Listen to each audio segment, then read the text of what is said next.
Yo, yo, what is up?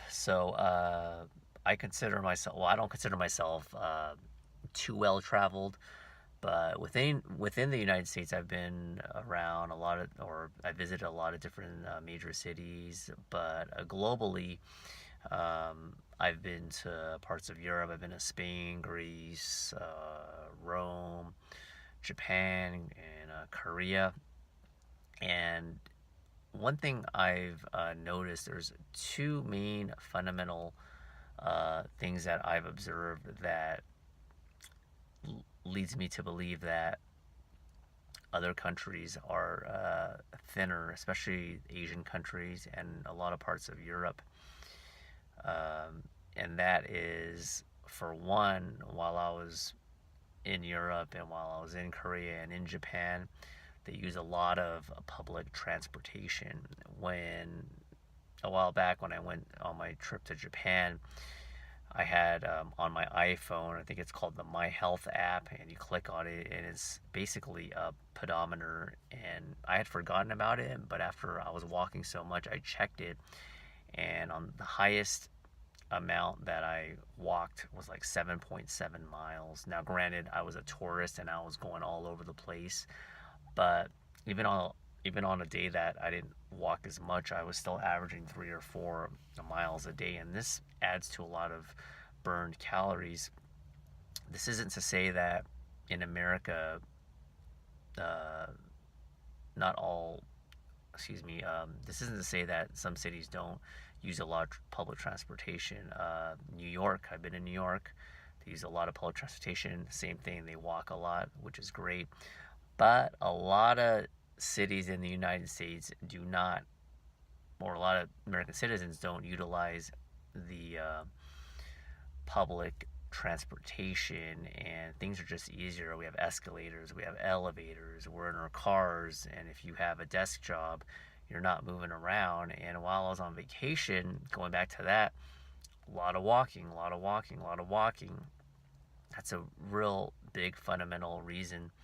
Now, there are a lot of reasons why other countries are a little bit thinner, portion sizes, all that. But for the sake of just my observation when I was traveling, the walking is a big thing. The second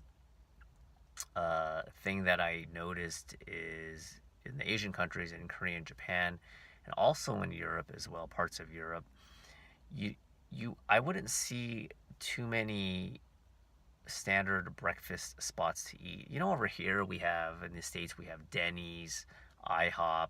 You could get like a Grand Slam breakfast, all these pancakes and huge portions. If you eat that every day, that's a lot of calories. It's a lot of calories, and it's not easy to burn. It's easy to consume, but it's very hard to burn. But in overseas and in parts of Europe and in Japan and Korea, I noticed a lot of uh, stores wouldn't open. They opened later, and there weren't many like designated breakfast spots. So in Europe, for instance, a lot of times they would just get a cup of coffee and like a small little Danish or a pastry. That's why, like in parts of Europe, people are always wondering, like, why is it that the French, they can drink a lot of wine and have cheese and have sweets?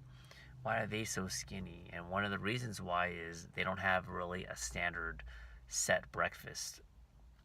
Things aren't open, so, and they're walking around. So you're walking around, you're getting a little small Danish. You may have some sugar, but if the calories are much lower, you're better off doing that than having a Grand Slam breakfast and sitting down at IHOP or Denny's. So that's the second observation that I noticed, because I adjusted pretty well when I was traveling to different countries, but sometimes I get a little bit hungry in the morning, and I was looking around, and I couldn't find that many standard breakfast spots. And it wasn't that big of a deal because I don't eat that much breakfast anyway. But you're in for a rude awakening if you're American and you're used to having that standard huge breakfast and you go to another country. Just be aware that a lot of places they don't have that, and when you skip that meal or you have a really light meal, you tend to, and I think it's been proven that people that, or I'm not quite sure, people say that breakfast is the most important meal of the day.